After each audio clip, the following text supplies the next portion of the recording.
Teach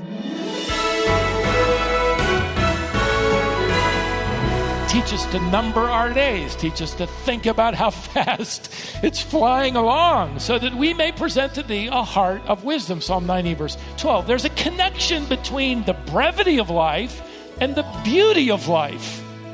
When you contemplate the brevity of your life, you're going to understand the beauty of life and ask God that you will be allowed to make the most of it for His glory. Thinking about death invites us to become people of depth.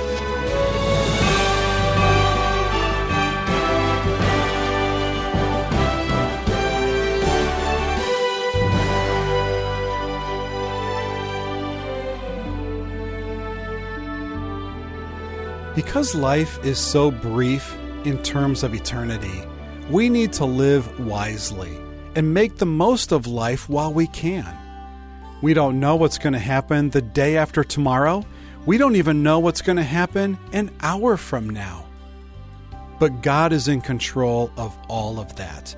The day of our birth, the day of our death, and all of the ups and downs of life in between. Today, we're going to be reminded that God constructed the twists and turns of our lives to strengthen our spiritual confidence in Him and to stabilize our dependence on Him. Here's Stephen Davey with a message called Following the Best Advice. We arrived today at the halfway mark of Ecclesiastes. And at this point, Solomon transitions from asking, for the most part, a lot of cynical questions to giving sound, godly advice.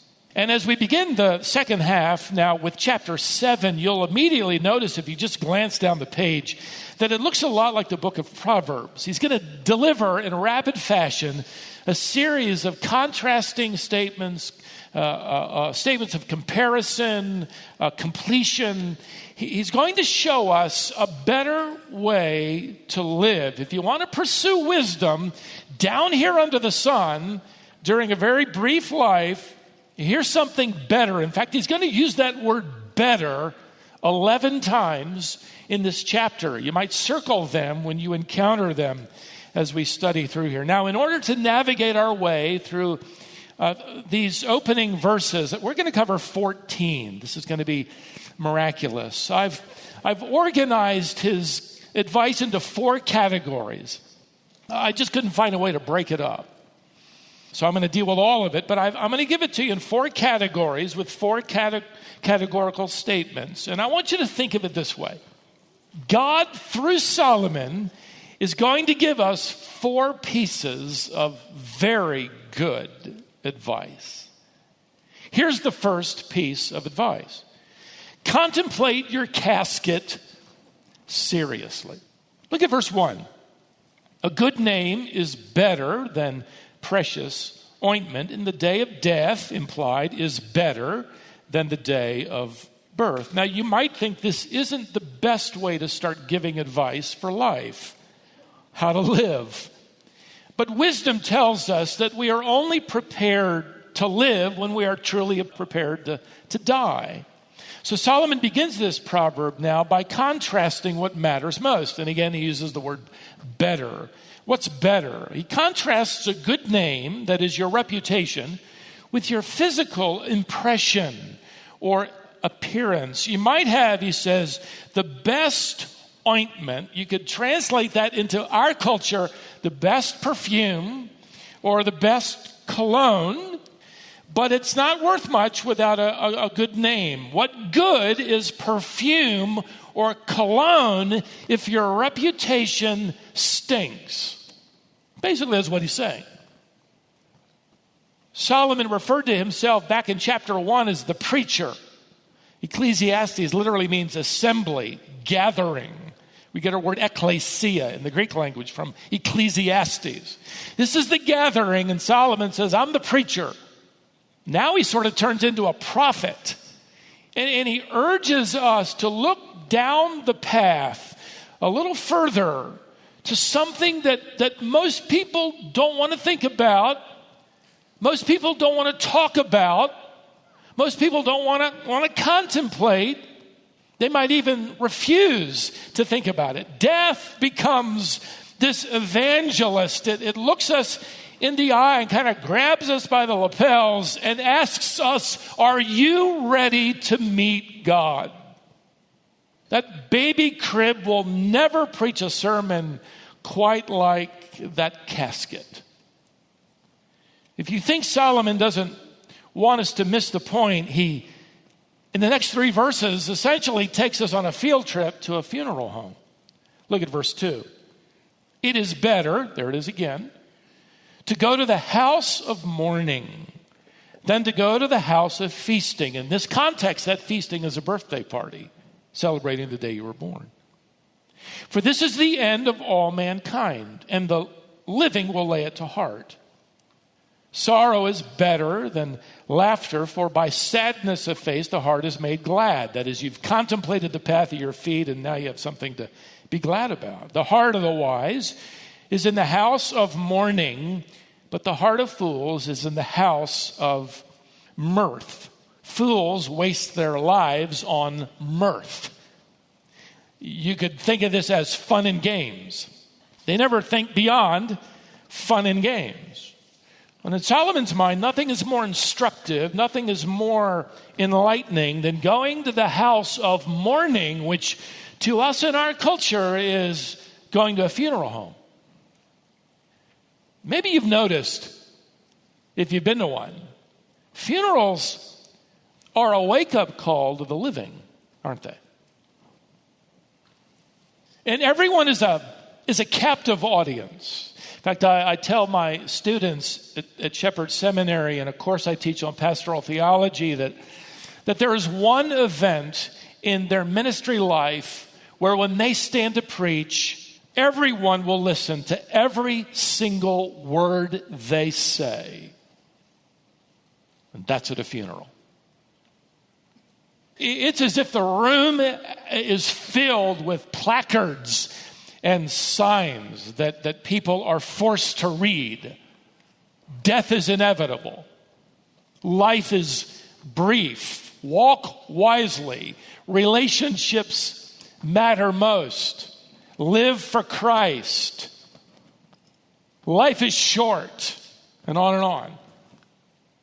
It's as if Solomon is saying here, let me give you a great piece of advice. Go to a funeral home. Maybe go out to a cemetery.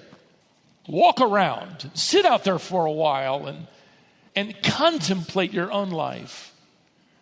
Contemplate the direction of your life. Think about the fact that one day it'll be your casket and people will gather to speak of you.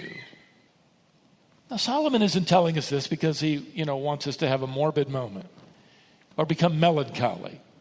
No, he isn't against laughter. It's good medicine, right? He isn't against fun. He isn't against birthday parties. But in this context, he's telling us something that is better because it will take us deeper. The psalmist prayed it this way: teach us to number our days, teach us to think about how fast it's flying along, so that we may present to thee a heart of wisdom. Psalm 90, verse 12. There's a connection between the brevity of life and the beauty of life.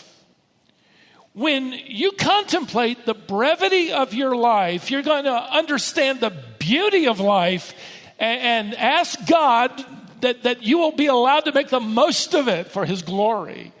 Thinking about death invites us to become people of depth.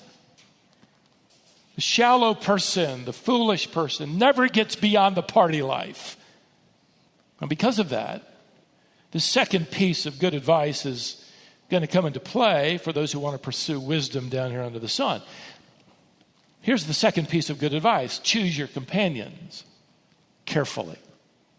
Notice verse 5. It is better, there it is, for a man to hear the rebuke of the wise than to hear the song of fools.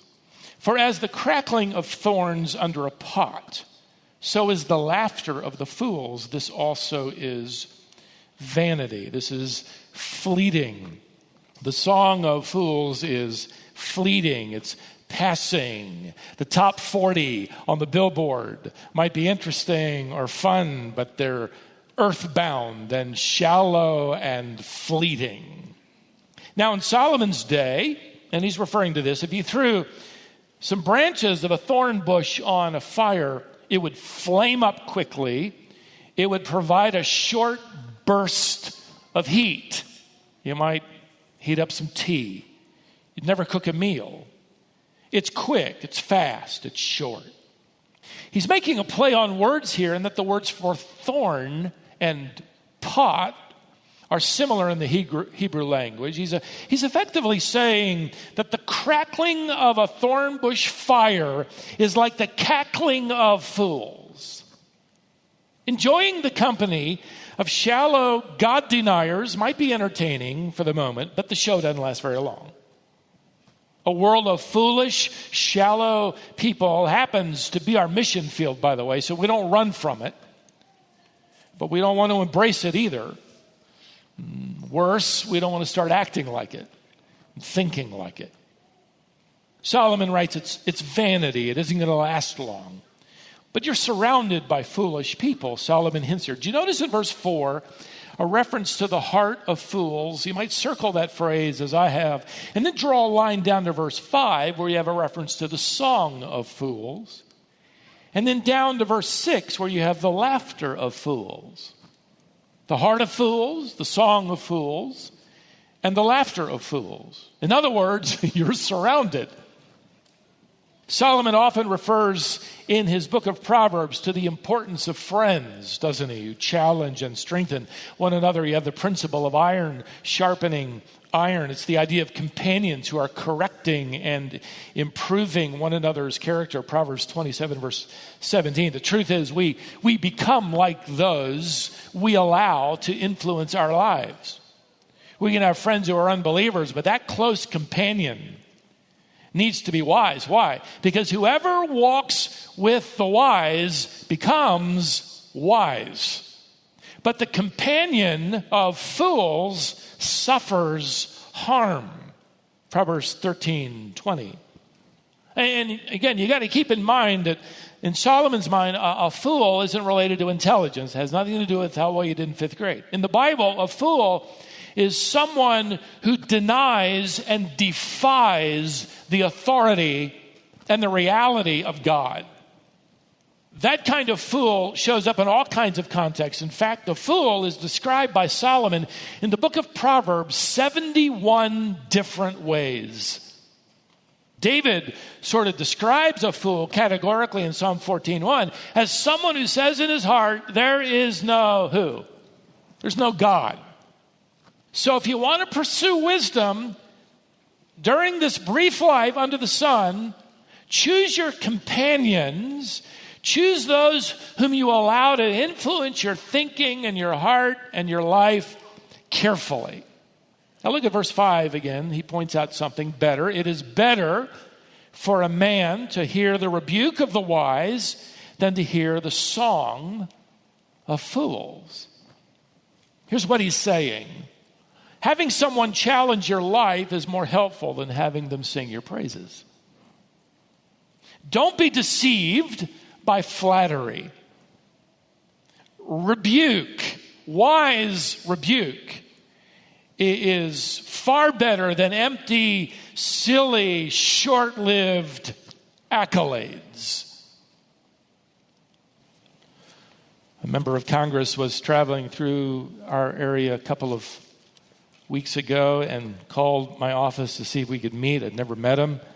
We arranged to meet. Fascinating conversation for about an hour, 30 minutes or so plus. And that afternoon he was leaving, in fact, to meet with the president. And he shared with me his testimony, a committed believer.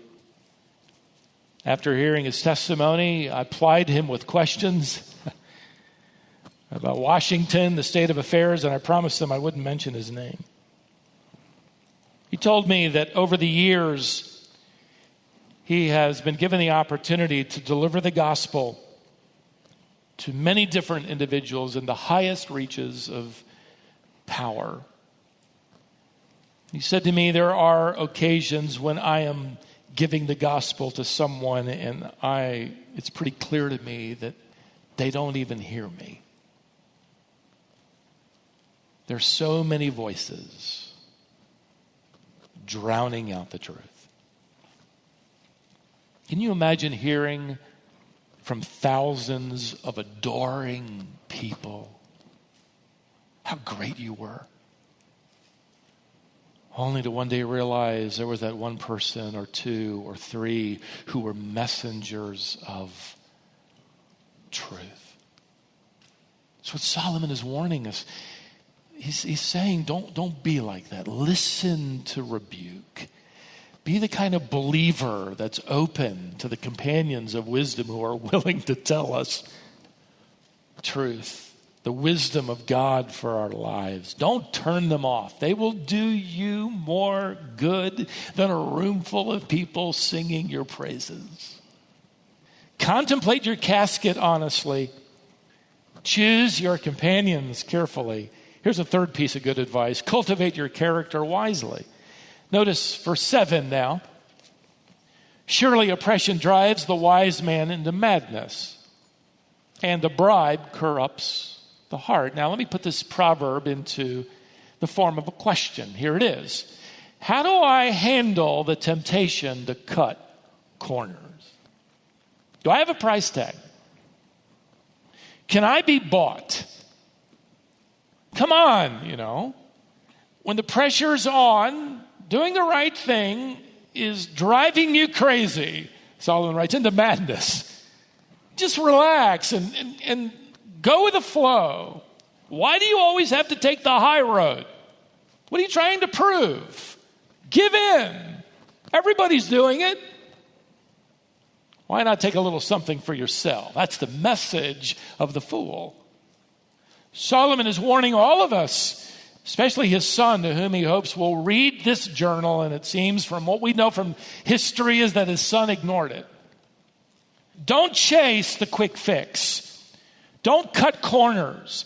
Don't compromise in order to get it just a little more comfortable in life. And with that, he reminds us in verse 8, notice there, better is the end of things than its beginning, and the patient in spirit is better than the proud in spirit. In other words, keep on doing the right thing, because in the end, that quick fix wasn't any better.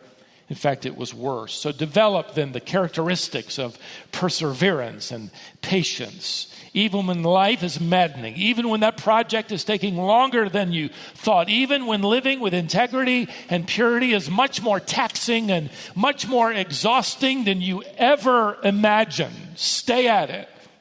Develop that kind of character that refuses the shortcut in life. Now, verse 9. Be not quick in your spirit to become angry, for anger lodges in the heart of fools. Anger, you could translate it, is constantly lurking in the heart. That isn't just for people who deny God. He's telling us not to be like them because we can be like them. Don't be quick to become angry. Let's turn this proverb into a principle, convicting as it might be. Here's what Solomon is saying.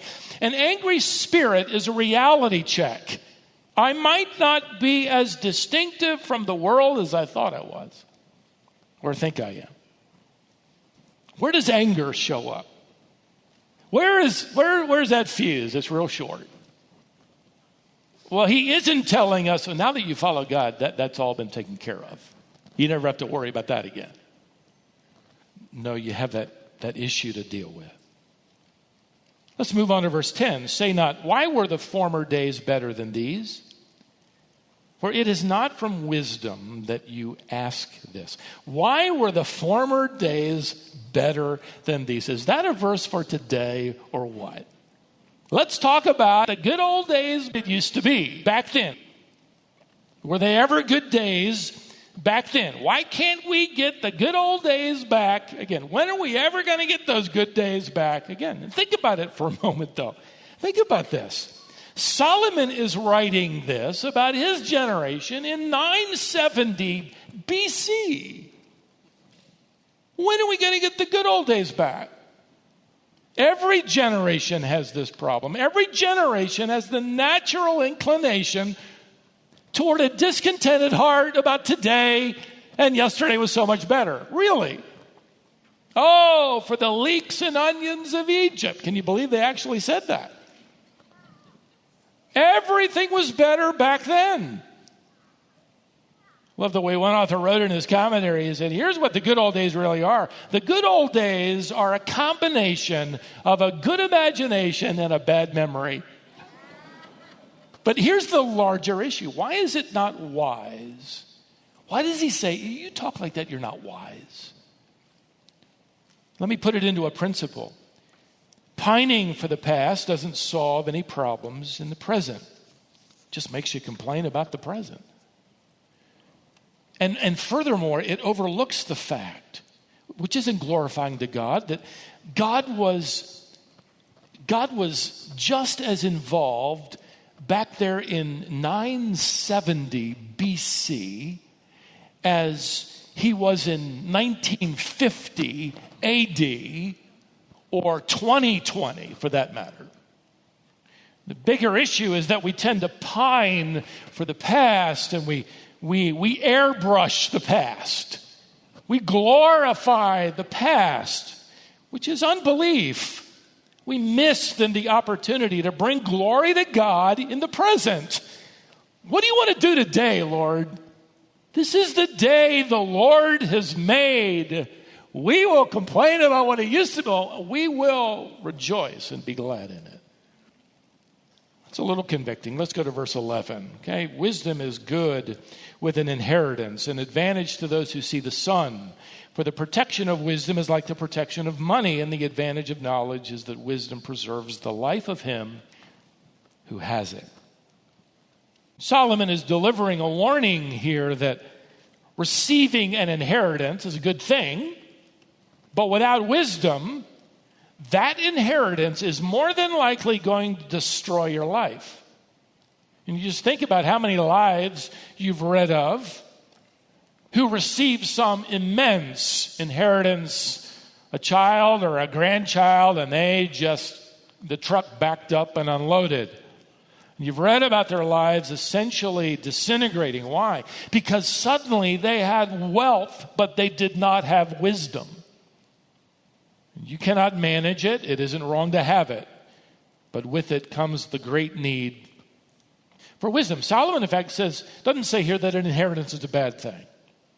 But your life isn't going to be protected or preserved, and a life worth living without wisdom. A wealthy multimillionaire once told me that in confidence a few years before he died that he was going to leave his millions to ministry causes because he said, if I left it all to my children, he said, I know it will ruin their lives. Let's cultivate the characteristics of integrity and patience and trust in God. Now, Solomon has delivered some life-changing counsel here. First, contemplate your casket seriously. Second, choose your companions carefully. Third, cultivate your character wisely. Now, here's the final category of good advice. Number 4, consider your Creator humbly. Look at verse 13. Consider the work of God. Who can make straight what he has made crooked? In the day of prosperity, be joyful. And in the day of adversity, consider God has created the one as well as the other, so that man may not find out anything that will be after him. Let me put this text into the form of 2 statements. First, God constructed the twists and turns of life to strengthen our spiritual confidence in him. Go back to verse 13 again. Consider the work of God. Who can make straight what he has made crooked? Get the implication. God has created your winding, crooked path.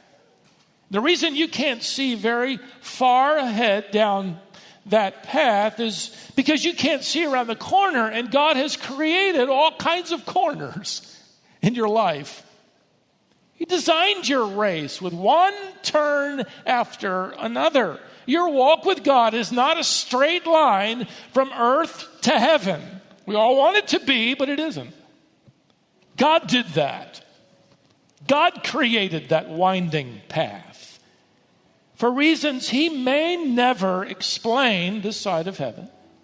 And so with humility, we bow at his throne and we develop confidence, not that it's going to smooth out or straighten out, but confidence in our Creator who made it that way. Second, here's the second principle. God created the ups and downs of life to stabilize our dependence on him. Look at verse 14 again. In the day of prosperity, be joyful. In the day of adversity, consider God has made the one as well as the other. He has created the ups and downs of life. It isn't always uphill, and it isn't always downhill. And the truth is, as Solomon adds here, we don't know what's going to happen the day after tomorrow. We don't know what's going to happen an hour from now. God is in control of that. From the day of your birth to the day of your death, that winding, crooked road and all the ups and downs of life, the Creator designed that path just for you and for me. So what are we going to do about it? Solomon says, let me give you a piece of really good advice. Consider your Creator. Trust your Creator with all humility.